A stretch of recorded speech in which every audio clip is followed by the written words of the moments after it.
પાટીદાર સમાજના મહિલા નેતા જિગીશા પટેલ આ દિવસોમાં લડી લેવાના મૂડમાં દેખાઈ રહ્યા છે।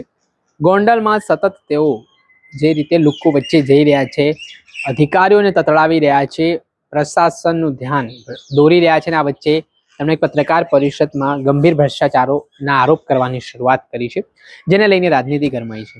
શું કહી રહ્યા છે જિગીશા પટેલ, વિગતે વાત કરીએ।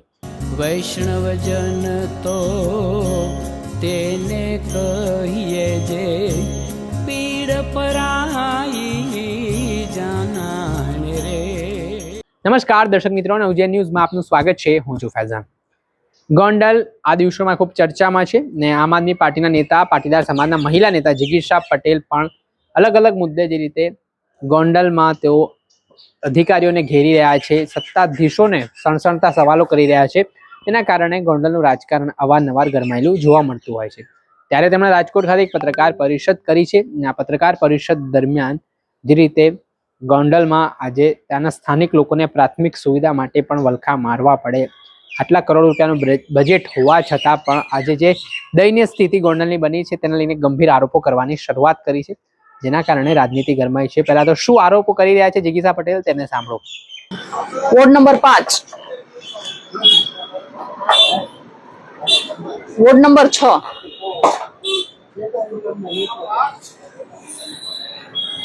વોર્ડ નંબર 7, એક મિનિટ કહું તમને।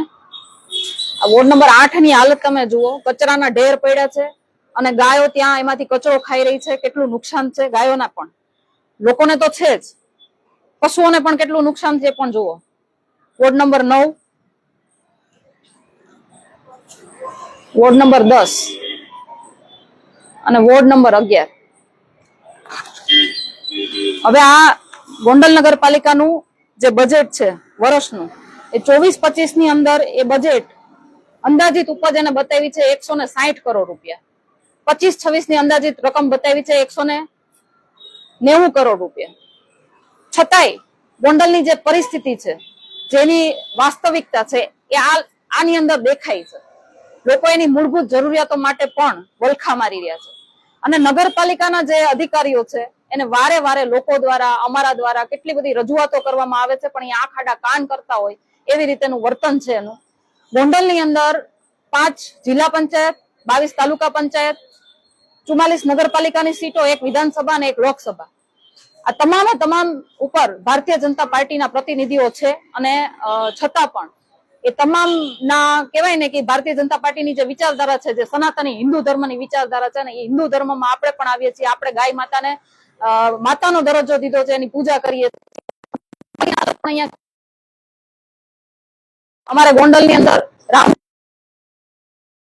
જિંદગી ન્યોછાવર કરી દીધી કે મહિરા ત્યાં સુધી એને ગાયોની સેવા કરીને એના પછી પણ ગાયોની સેવા કરવા માટે એનું આખું ગ્રુપ અત્યારે જે છે એ કાર્યરત છે।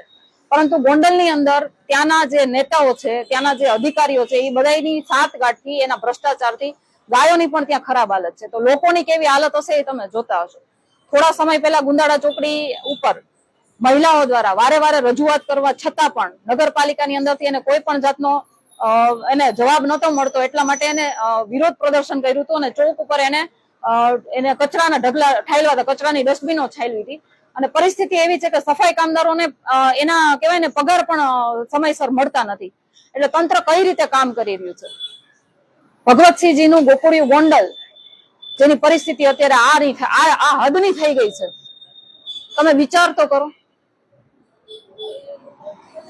2025 નો આજે છેલ્લો દિવસ છે ને આ મારું રિપોર્ટ કાર્ડ છે ગોંડલની અંદરનું કચરાનું ખાલી। આવા તો ઘણા બધા ભ્રષ્ટાચારો છે, રોડ રસ્તાના અપાર ભ્રષ્ટાચારો છે। 2026 ની અંદર અમે ઘણા બધા ભ્રષ્ટાચારો એના બહાર પાડીશું। આજનું રિપોર્ટ કાર્ડ હતું જે 2025 ના છેલ્લા દિવસે અમે રજૂ કર્યું છે અને હવે ગોંડલની જનતા પણ આમાં બદલાવ ઈચ્છે છે। 2026 ની અંદર ઘણો બધો બદલાવ પણ આવશે। નમસ્કાર, જય હિન્દ। આપણે સાંભળ્યા હતા પાટીદાર સમાજના મહિલા નેતા જિગીશા પટેલ। હાલ તેમના જે ગંભીર આરોપો સામે આવ્યા છે તેના કારણે રાજકારણ ગરમાવાની શરૂઆત થઈ છે।